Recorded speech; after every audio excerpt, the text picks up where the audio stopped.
Hello students, मैं ब्रिजेंद्र। आज से हम लोग class 11th NCERT math start कर रहे हैं। आज हम लोग चैप्टर 1 सेट्स, जिसे हिंदी में हम समुच्चय कहते हैं, इसके बारे में पढ़ेंगे।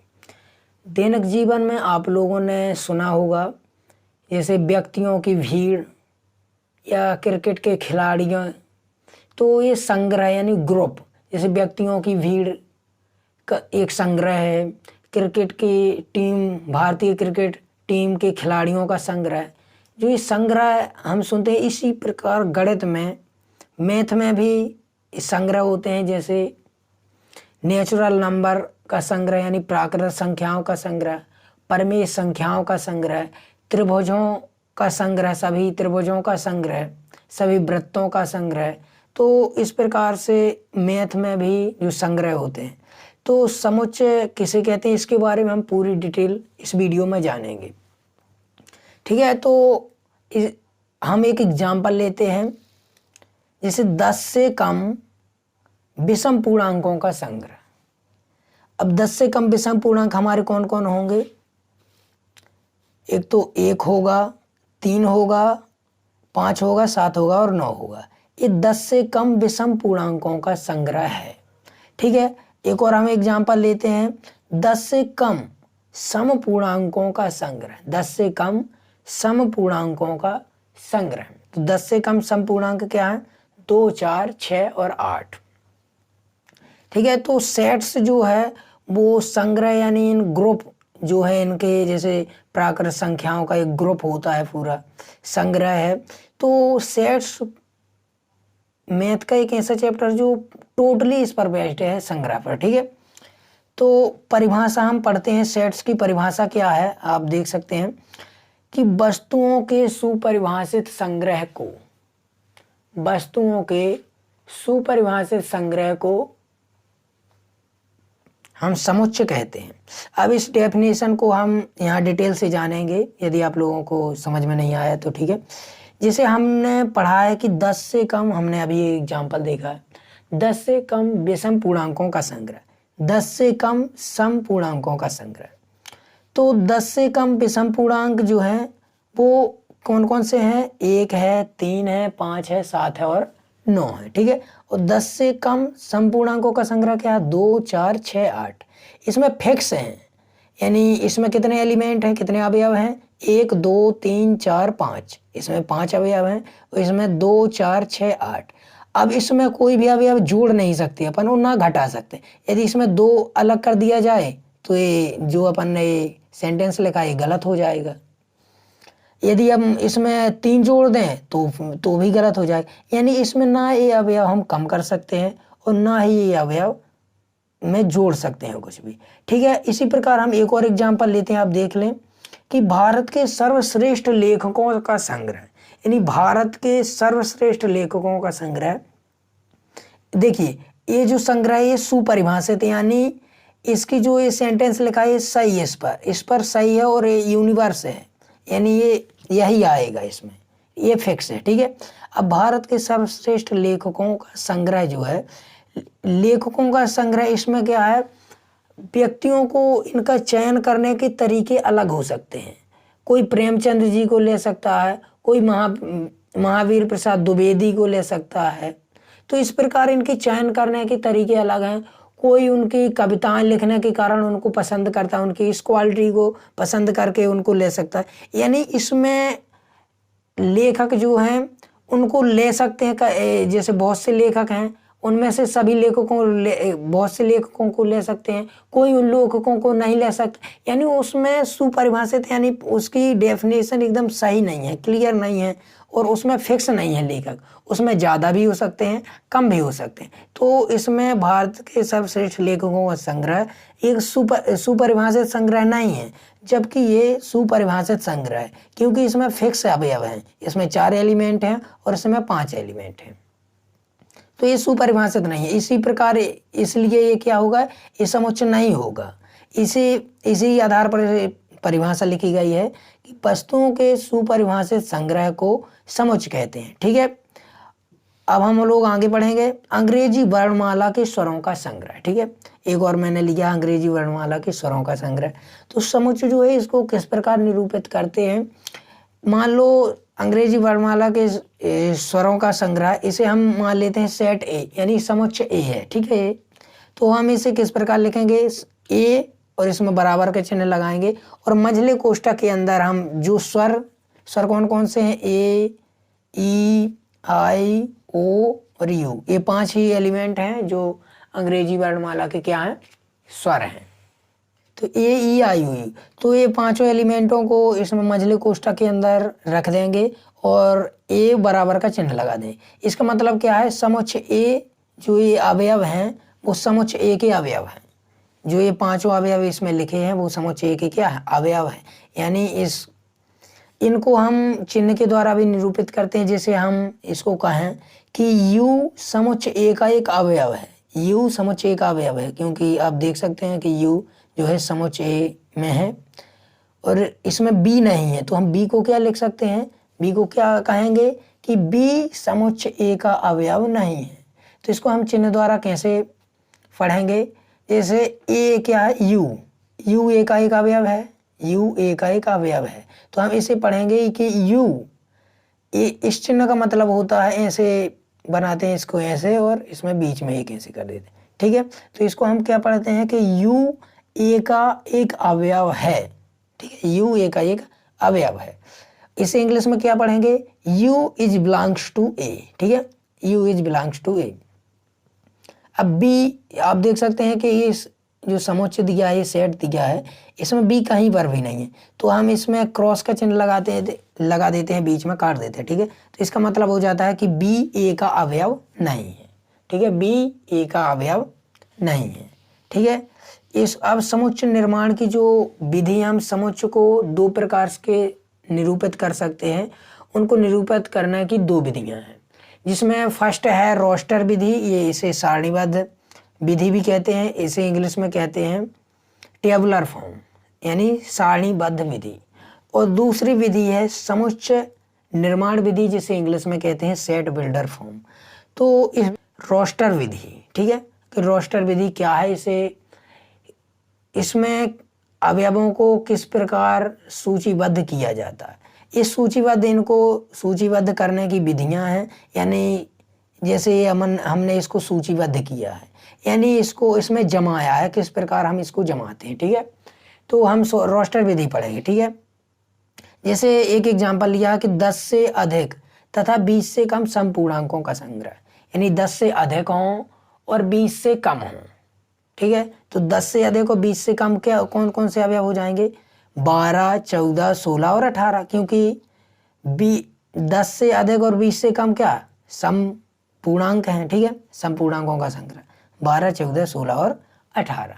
ठीक है, तो हमारी रोस्टर विधि क्या कहती है कि प्रत्येक अवयव को, माना कि ये समुच्चय ए के अवयव हैं। ठीक है, ये समुच्चय ए के नहीं, सॉरी, इसको बी मान लेते। ठीक है, ये हमने पहले मान लिया। माना ये समुच्चय बी के अवयव हैं, तो हमारी रोस्टर विधि क्या कहती है कि प्रत्येक अवयव, सभी अवयवों को मझले कोष्ठक से बंद करना है, सभी अवयवों को, और प्रत्येक अवयव के बीच में, जैसे ये 12 लिखा है और 14, तो इसके बीच में क्या एक कॉमा का चिन्ह लगाया ना, इसको अलग करने के लिए, सेपरेट करने के लिए, तो प्रत्येक अवयव के बीच में कॉमा का चिन्ह लगाते हैं और सभी अवयवों को मंझले कोष्ठक के अंदर बंद कर देते हैं। तो जैसे आप देख सकते हैं यहाँ पर हमने निरूपित किया है, सॉरी, इसको बी लिख देते हैं। ठीक है, बी बराबर क्या है, सेट ए सेट है, सेट बी बराबर क्या लिखा है, 12, 14, 16 और 18, यानी इसमें जितने भी ये अवयव हैं इनको इसके अंदर लिख दिया मंझले कोष्ठक के अंदर और प्रत्येक के बीच में कॉमा का चिन्ह लगा दिया। तो ये हमारा रोस्टर विधि में इस प्रकार हम निरूपित करते हैं। अब जैसे एक और एग्जाम्पल है, 7 से कम सम धन पूर्णांकों का संग्रह। 7 से कम सम धन पूर्णांकों का संग्रह क्या होगा, 7 से कम सम धन पूर्णांक क्या है, 2, 4 और 6, 2, 4, 6 और कोई हो ही नहीं सकती। ठीक है, तो इसको हम समुच्चय निर्माण विधि में रोस्टर विधि में कैसे लिखेंगे, रोस्टर फॉर्म में, तो इसको हम लिख देंगे बी बराबर सॉरी बी या सी, अब आप कुछ भी ले सकते हैं, ठीक है। तो क्या लिखेंगे, बी बराबर के चिन्ह लगाएंगे और मझली कोष्ठक के अंदर सभी को बंद कर देंगे और इनके बीच में कोमा का चिन्ह लगा देंगे। तो ये हमारा रोस्टर फॉर्म है, ठीक है। इसमें एक और नोट करने की चीज़ है कि जैसे दिया है स्कूल शब्द,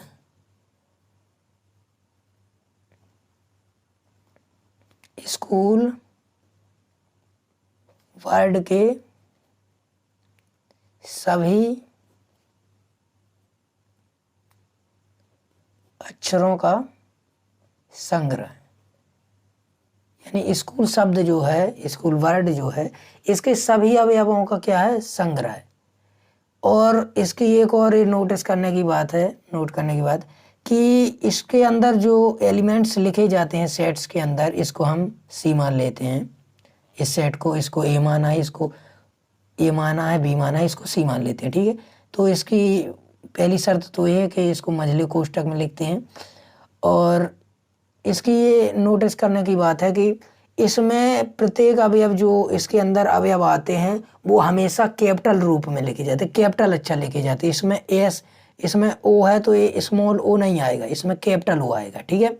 एस है, स्मॉल एस नहीं आएगा, कैपिटल आएगा। इसके अंदर जितने भी अवयव रखे जाते हैं उनको कैपिटल वर्ड ही लिखे जाते हैं, ठीक है। और किसी भी वर्ड को रिपीट नहीं किया जाता, यानी दोहराया नहीं जाता। इसमें S C H double O और एल, इसमें डबल ओ है, यानी इसमें जो ये ओ है इसको दोहराया गया है। लेकिन जब हम इसको समुच्चय रोस्टर विधि में इसको निरूपित करेंगे तो इसमें हम इस दो को नहीं लिखेंगे, केवल एक ही लिखेंगे। तो इसको क्या लिखेंगे, एस, मैंने बताया था कि इसको कॉमा से, इसकी शर्त है कि इसको कॉमा से अलग करना है, सी एच ओ और एल, केवल ओ को एक बार ही हम लिखेंगे, इसको बार बार नहीं लिखेंगे। दो बार तो लिखना ही नहीं है किसी भी वर्ड को, चाहे 3 बार आए या 4 बार आए, ठीक है। तो इसको केवल, ठीक है, आप देख सकते हैं कि इसको केवल एक ही बार निरूपित करना है, 2 बार इसको इस सेट के अंदर नहीं दोहराना। ये बाहर चाहे लिखा रहा है, इसके अंदर नहीं दोहराना। इसको हमेशा क्या है, इसके अंदर सेट्स के अंदर जो लिखे जाते हैं हमेशा कैपिटल वर्ड ही लिखे जाते हैं। क्या, कैपिटल वर्ड लिखे जाते हैं और किसी भी वर्ड को रिपीट नहीं किया जाता। जो रोस्टर फॉर्म है इसमें एक और नोटिस करने की बात यह है कि जैसे हमने वो वहाँ पर क्या सेट लिया था, सी स्कूल वर्ड में, ठीक है, एस सी एच ओ और एल हमने ये लिया था, ठीक है, सेट। तो इसमें ये नोटिस करने की बात है कि इसमें जो ये अवयव हैं इनमें क्रम का कोई महत्व नहीं होता। इसको हम इस प्रकार भी लिख सकते हैं, L H C O S, इस प्रकार भी लिख सकते हैं, यानी इसमें क्रम का कोई महत्व नहीं होता। इसको हम और डिफरेंट तरीके से भी लिख सकते हैं। यहाँ पर हम एच ले सकते हैं, ओ एस एल और सी, ठीक है। तो इसमें क्रम का कोई महत्व नहीं होता, इसमें हम चाहे इसको पहले ले लें या इसको बाद में ले लें, ठीक है। तो रोस्टर फॉर्म एक बार और रिपीट कर लें कि रोस्टर फॉर्म में किस प्रकार निरूपित किया जाता है कि सबसे पहले तो जो अवयव दिए हुए हैं या जो अवयव हमको लिखना है उनको सपोज करें कि हम लिखते हैं 1 2 3 4 5, इसको हमको निरूपित करना है। मान लो ये सेट डी है, ठीक है। तो सबसे पहले तो सेट लिखेंगे और इसको, इन सभी अवयवों को एक एक करके लिखेंगे और इनको कोमा से अलग कर देंगे, ठीक है। तीसरी बात है कि इन सभी अंकों को इसके अंदर रख देना है, मझली कोष्ठक के अंदर। यदि यहाँ पर 6 5 दोबारा भी होता तो इसको हम रिपीट नहीं करना है, केवल इसको एक ही बार लिखना है, ठीक है। और यदि इंग्लिश के कोई वर्ड हैं तो उनको हमेशा कैपिटल में ही लिखना है, ठीक है। और इसमें क्रम का कोई महत्व नहीं होता, चाहे इसमें हम 5 को यहाँ पर ले लें, 3 को यहाँ ले लें, या जिसको भी लिखना हो, आप लोग समझ गए होंगे, ठीक है। ज़्यादा समझाने की बात नहीं है। अब हम लोग पढ़ते हैं दूसरी विधि। हमारी दूसरी विधि क्या है, हमारी दूसरी विधि थी समुच्चय निर्माण,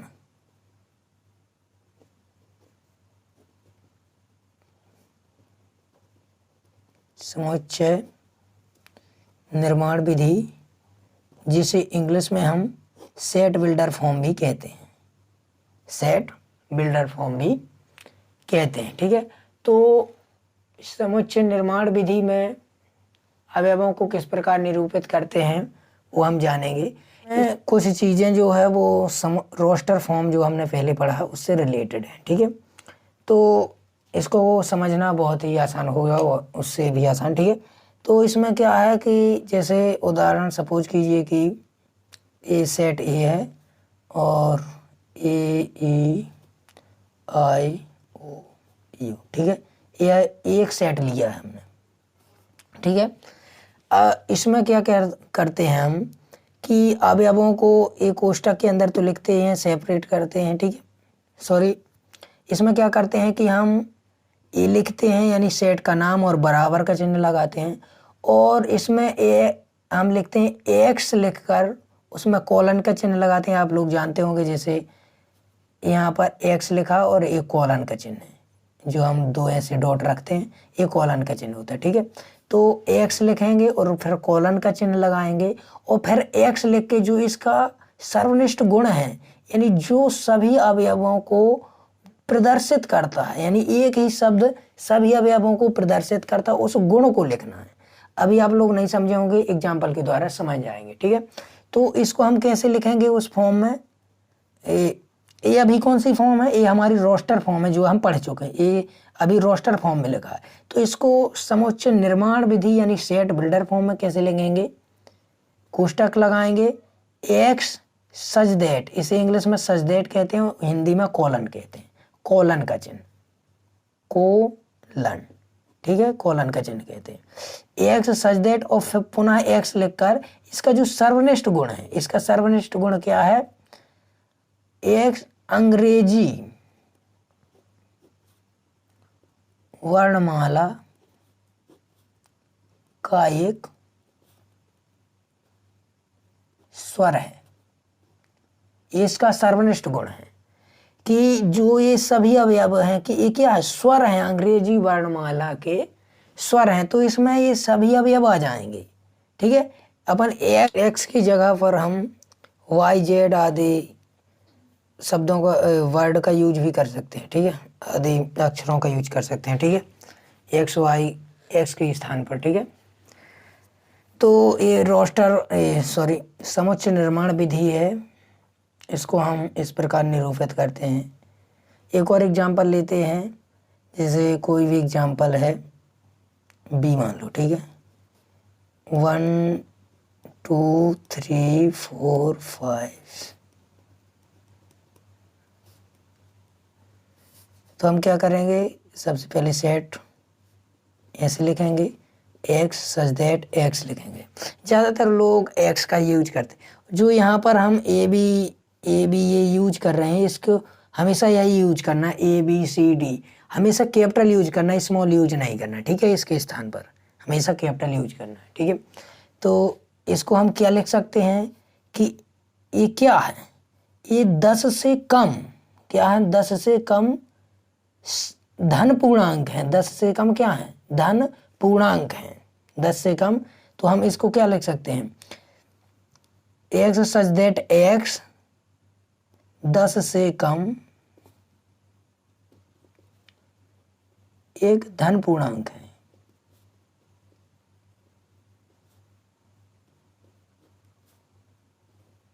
ठीक है, और यहाँ पर हम मंझला कोष्ठक बंद कर देंगे। ठीक है, एक्स सच दैट एक्स 10 से कम एक धन पूर्णांक है।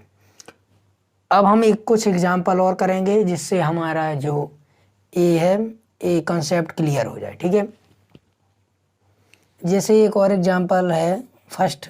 ठीक है, ऐसे, ठीक है, ऐसे पढ़ते हैं, क्या है कि समीकरण एक्स स्क्वायर प्लस एक्स -2 बराबर 0 को रोस्टर रूप में लिखिए।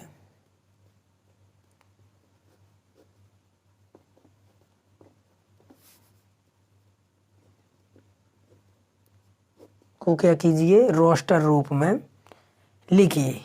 तो पहले इस समीकरण को हम हल करेंगे। आप लोगों को पता है ये क्या है, एक द्विघातीय समीकरण है, द्विघातीय समीकरण है। इसको हम श्री धराचार्य जी के सूत्र से, या क्या होता है धराचार्य जी का सूत्र होता है minus b plus minus under root d upon 2a। ये सूत्र होता है, इससे भी आप कर सकते हैं, ठीक है। और नहीं तो ये गुणनखंड विधि से भी हम इसे ज्ञात कर सकते हैं, आप लोगों ने पढ़ा होगा। मैं सीधे लिख देता हूँ। इसमें क्या आ जाएगा, x माइनस 1 एक आ जाएगा और एक आ जाएगा x प्लस 2। आप लोग इसे हल कर सकते हैं गुणनखंड विधि से, ठीक है, बराबर 0। अब आप लोग देख लें, ये जो समीकरण दिया है इसे आप इस सूत्र से भी कर सकते हैं, गुणनखंड विधि से भी कर सकते हैं। मैं आप लोगों को यहाँ डायरेक्ट बताता हूँ, नहीं तो वीडियो बहुत ही लॉन्ग हो जाएगा। x माइनस 1 x प्लस 2 बराबर 0, ये हमारे मूल आ जाएंगे। तो इसको जब हम हल करेंगे तो मूल हमारे क्या आ जाएंगे, यानी इसके जो शून्यांक हैं वो 1 और -2 आएंगे। तो इसको रोस्टर फॉर्म में हम किस प्रकार लिखेंगे, मझले कोष्ठक के अंदर, और इसको सेपरेट कर देंगे कॉमा चिन्ह से 1 और -2। तो ये हमारा रोस्टर फॉर्म हो गया, ठीक है, समुच्चय। एग्जाम्पल दूसरा क्या कह रहा है कि x सच दैट x एक धन पूर्णांक है और x का जो वर्ग है, x का जो वर्ग है वह 40 से छोटा है। तो इसको रोस्टर फॉर्म में लिखेंगे तो क्या लिखेंगे, ए या बी आप कुछ भी लिख सकते हैं, ठीक है। यहाँ पर इसको रोस्टर फॉर्म में क्या लिखेंगे, कौन सा एक धन पूर्णांक, ठीक है। तो हम देखेंगे धन पूर्णांक शुरू से लेंगे, तो एक भी ये एक धन पूर्णांक है शुरू प्रथम से, ठीक है। तो एक का वर्ग क्या है, 40 से कम है, तो ए भी आ जाएगा इसका अवयव। दो भी आ जाएगी क्योंकि 2 का वर्ग 4 है जो 40 से कम है। 3 का भी आ जाएगा, 4 का भी आ जाएगा क्योंकि 16 है, 5 का 25 होता है, 6 भी आ जाएगा, 6 का 36 होता है। लेकिन 7 जो है 7 नहीं आएगा, यहाँ पर 6 ही अवयव आएंगे क्योंकि 6 का वर्ग 36 होता है जो 40 से क्या है, छोटा है। और क्वेश्चन में भी कह रहा है कि x सच दैट x क्या है, एक धन पूर्णांक है जो 40 से छोटा है। x का वर्ग क्या है, 40 से छोटा है और धन पूर्णांक है, ठीक है। तो 1 2 3 4 5 6 ये सभी क्या है, धन पूर्णांक है जो 40 से छोटे हैं, इनका वर्ग जो क्या है 40 से छोटा है। तो हमारे ये एग्जाम्पल दूसरा भी कंप्लीट हो गया। हमारा तीसरा एग्जाम्पल है कि समुच्चय a बराबर 1 4 9 16 25। एक चीज़ और मैं आप लोगों को बताना भूल गया कि जो हम समुच्चय लिखते हैं तो बहुत से समुच्चय ऐसे हैं जैसे धन पूर्णांक, सभी धन पूर्णांकों का संग्रह। तो धन पूर्णांक क्या है, 1 से लेकर अनंत तक, इन्फिनिटी तक। तो उनको किस प्रकार हम उसको निरूपित करेंगे, क्या है, धन पूर्णांक लिखेंगे। आप यहाँ पर देख लें थोड़ा सा, जैसे सभी धन पूर्णांकों का संग्रह यदि हमको लिखना है तो क्या लिखेंगे, ऐसे इस प्रकार इसको लिखेंगे। और 1 2 3 आपको जितने भी आप लिख सकें, यानी जितने में भी वो परिभाषित हो सके कि ये धन पूर्णांक है, ठीक है। 3 4 और यहाँ पर कोमा लगाते हैं और ऐसे 3 डॉट रखते हैं। यहाँ पर ना 3 से 4 हों और ना 3 से 2 हों, ना कम डॉट रखना है ना ज़्यादा डॉट रखना है, ठीक है। और इतने अवयव हमको लिखना है जिससे परिभाषित हो सके कि ये क्या है, ये धन पूर्णांकों का संग्रह है, ठीक है। तो इस प्रकार ये बेसिक था कि इसमें 3 डॉट रखना है, ठीक है, 3 से 2 नहीं करना है और कोमा लगाना है, ठीक है। तो समुच्चय दिया हुआ है, इसको हमको क्या कहना है, आप लोग देख सकते हैं ये रोस्टर फॉर्म में है। इसको हम समुच्चय निर्माण में लिखना है, समुच्चय निर्माण फॉर्म में, यानी सेट बिल्डर फॉर्म में लिखना है, समुच्चय निर्माण विधि में लिखना। तो हम कैसे लिखेंगे, हमको इस सेट को बहुत अच्छी तरीके से देखना कि ये क्या प्रदर्शित कर रहा है, यानी इन सभी अवयवों का जो सर्वनिष्ठ गुण है वो क्या है। तो आप देख सकते हैं कि यहाँ पर क्या है, 1 दिया है, 1 4 दिया है, 9 दिया है, 16 दिया है। यानी ये क्या दिया गया है कि ये है 1 का वर्ग 1 होता है, 2 का वर्ग 4, 3 का वर्ग 9, 4 का 16, 5 का 25, ऐसे इस प्रकार दिया होगा। यानी ये क्या दिया है, सभी धन पूर्णांकों का क्या दिया हुआ, वर्ग। तो इसको हम समुच्चय निर्माण विधि में कैसे लिखेंगे, a equal to x such that x सभी धन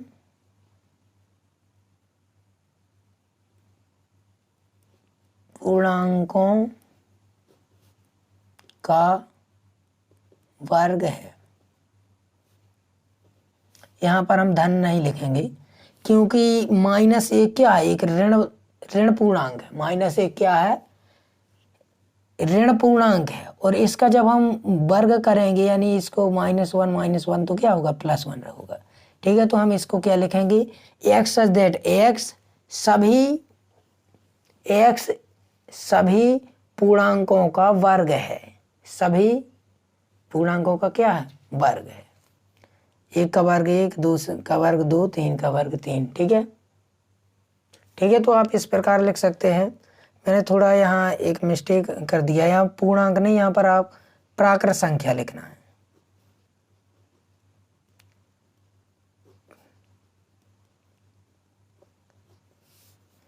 एक्स सभी प्राकृत संख्या का वर्ग है क्योंकि 1 से स्टार्ट हो रहा है और 1 से स्टार्ट क्या होता है, प्राकृत संख्या ही होती हैं। ठीक है, तो ये सभी प्राकृत संख्याओं का वर्ग है। और यहाँ पर पूर्णांक भी लिख सकते हैं। ठीक है, दोनों ही इसमें लिख सकते हैं। तो ये हमारा तीसरा उदाहरण।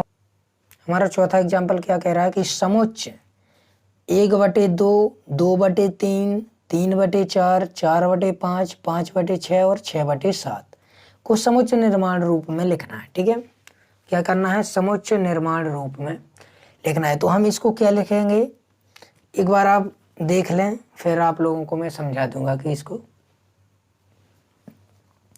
तो इसको क्या लिखेंगे, equal to x such that x n/n+1 और n एक प्राकृत संख्या है